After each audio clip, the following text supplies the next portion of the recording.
Welcome students to English International School. I hope you are well and happy new year to all of you. And students, in the test we have completed our exercise number 1 and 2. So students, let's start with chapter number 3, rational numbers. So in previous section we have learned about integers and fractions. Now our topic is rational numbers. ठीक है बेटा, rational number क्या होता है? जो आप fractions को लिखते हैं एक तरह से उनको भी आप फ्रैक्शंस को ही आप रैशनल नंबर कह सकते हैं. रैशनल नंबर क्या होते हैं बेटा? इंटीजर्स से बनते हैं, है ना. और मिक्स्ड फ्रैक्शन में नहीं लिख पाते रैशनल नंबर को, और इनको हम माइनस में, नेगेटिव में भी लिख सकते हैं. लुक एट हियर, हम एक नंबर लाइन ड्रॉ करते हैं लाइक दैट. ठीक है, हमने इंटीजर्स में भी नंबर लाइन ड्रॉ की थी. इसका मिड पॉइंट लेते हैं 0 और इधर ले लेते हैं हम 1, है ना. इधर ले लेते हैं हम -1. अब 0 और 1 के बीच में उसका हाफ कितना होता है? 1/2, है ना. 1/2 होता है. और 1/2 और 1 के बीच में कितना होता है? अगर हम इनको 4 सेक्शन में बांट लें तो ये थर्ड पार्ट होगा किसका? फोर्थ हिस्से का, है ना. और ये कितना हो जाएगा? फर्स्ट हिस्सा हो जाएगा फोर्थ का. तो इस तरीके से हम इनको 4 टाइप में बांट लेते हैं और यही क्या हैं? रेशनल नंबर्स हैं. इधर माइनस में भी इसको हम 4 सेक्शंस में डिवाइड कर देते हैं. ए पॉइंट, बी पॉइंट और सी पॉइंट आपको जैसा बुक में दिया है, आप रीड करेंगे तो बुक में आप इसको और अच्छे से अंडरस्टैंड कर पाएंगे. तो 0 और 1 के बीच में हाफ कितना होता है? 1/2 माइनस का. देन वी सॉरी 0 से 1/2 के बीच में होता है 1/4 और यहाँ पर होता है -3/4. सो स्टूडेंट्स, अब आपको कंफ्यूज नहीं होना है. Fractions with corresponding negative fractions and 0 from the system of rational numbers. यानी हम इनको क्या होता है, 0 में भी 0 के बाद इनको माइनस में भी फ्रैक्शंस को अगर लेते हैं तो क्या कहलाते हैं? रेशनल नंबर कहलाते हैं. डेफिनेशन, इसकी डेफिनेशन देखते हैं. Any number which can be expressed in the form of P/Q. हमेशा आपका रेशनल नंबर P/Q फॉर्म में रहता है. Where P and Q are integers. ठीक है, आप इंटीजर्स पढ़ के आए हैं, हमें पता है कि इंटीजर्स क्या होते हैं. तो P and Q are integers. And students, Q is not equal to 0. ये Q की वैल्यू क्या होना चाहिए? 0 नहीं होना चाहिए, वरना नॉट डिफाइंड हो जाएगा. इसीलिए हम कह सकते हैं 2/5. देखिए 2/5 एक रैशनल नंबर है, 3/5 एक रैशनल नंबर है, -2/5 ये भी एक रैशनल नंबर है. तो ये सब क्या हैं? रैशनल नंबर्स हैं. ठीक है, अब हम बात करते हैं positive and negative rational numbers. देखिए,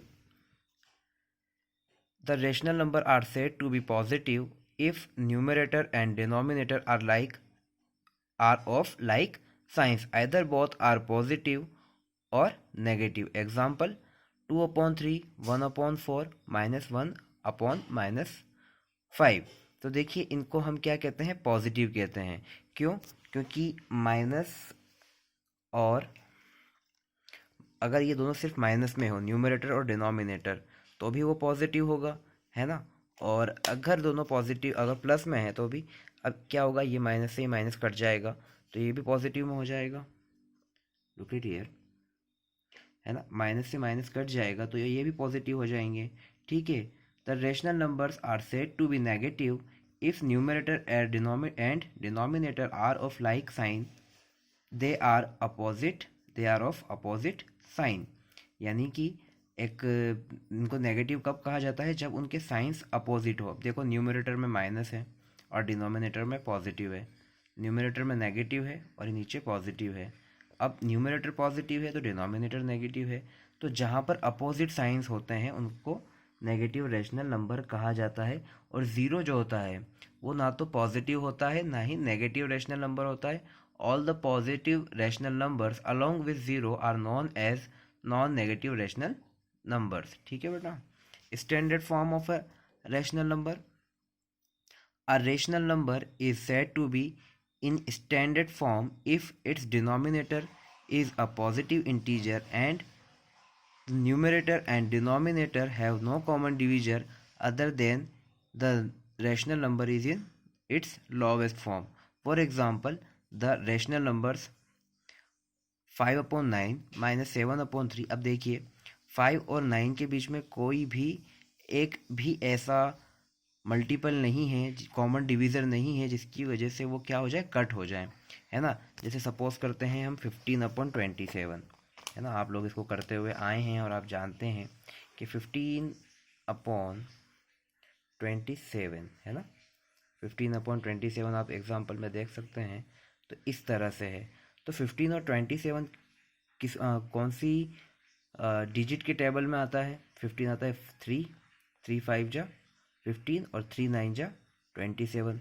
तो आपका आंसर कितना हो जाएगा? 5 -9। और अगर हम इसको अदर लैंग्वेज में कहें तो 15 -27 सॉरी डिवाइड क्या है इनका कॉमन डिवीज़र? 3 जैसे ही आएगा 3 5 जा 15 और 3 9 जा 27।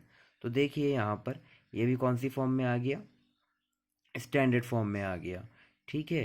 अब ये कौन सी स्टैंडर्ड फॉर्म में आ गया। तो हमें क्या करना है कि अब इसको स्टैंडर्ड फॉर्म में ही लेकर आना है। जो हमारे सॉल्व्ड एग्जाम्पल हैं उसको हम करने वाले हैं। So students be prepare for it. Okay बेटा। So look at the solved example number 1 of solved example. तो बेटा जब आपको बुक में जो दिया है उसमें इंटू -1 इंटू -1 किया है, तो ऐसे में आपको इंटू -1 नहीं करना है। इस माइनस से इस माइनस को क्या कर देना है? कट कर देना है। अब आपके पास कितना बच जाएगा? 14/49। अब आप ऐसा कुछ बताइए कि 14 और 49 दोनों एक ही टेबल में किसी भी डिजिट की टेबल में आता हो, सपोज करें आप लोग। और अगर आपको नहीं आता है तो फिर एक वे आपको दिया है। पहले हम क्या करें? 14 का डिवाइड करें 49 में, तो आपको है ना वो कॉमन डिवीज़र मिल जाएगा इससे, है ना। जो इसका HCF होगा, जो कॉमन डिवीज़र होगा, है ना। 14 1 जा 14 और 14 3 जा होता है 42। ठीक है। कितना बचा? 7, है ना। 7 बचा। अब 7 में क्या कर देना है आपको? ये जो है ना डिवीज़र, इस डिवीज़र में डिवाइड कर देना है। 7 2 जा 14। तो जो लास्ट डिवीज़र है ना, जो लास्ट डिवीज़र ये वाला है ना, जो ये लास्ट डिवीज़र है ना, यही आपका क्या हो जाएगा? इसका HCF हो जाएगा।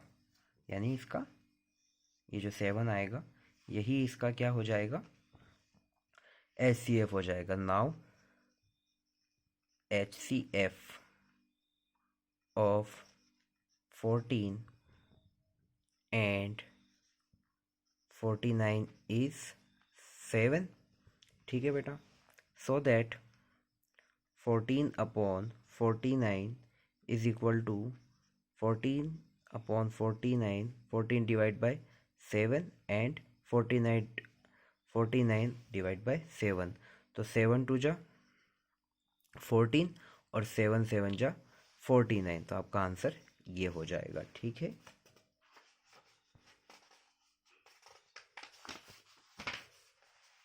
और सारे क्वेश्चन आपको इसी तरह से इसमें आगे भी करने हैं। अब हम करते हैं एक पॉजिटिव देख लेते हैं। ठीक है बेटा।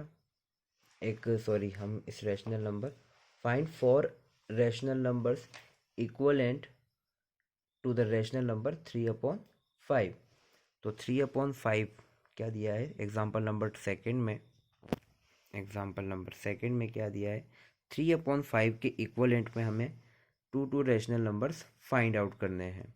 तो हम क्या करें कि इसको पहले 2/2 से मल्टीप्लाई कर दें, है ना। हम 1/1 से करेंगे तो इसका मतलब हमें क्या मिलेगा?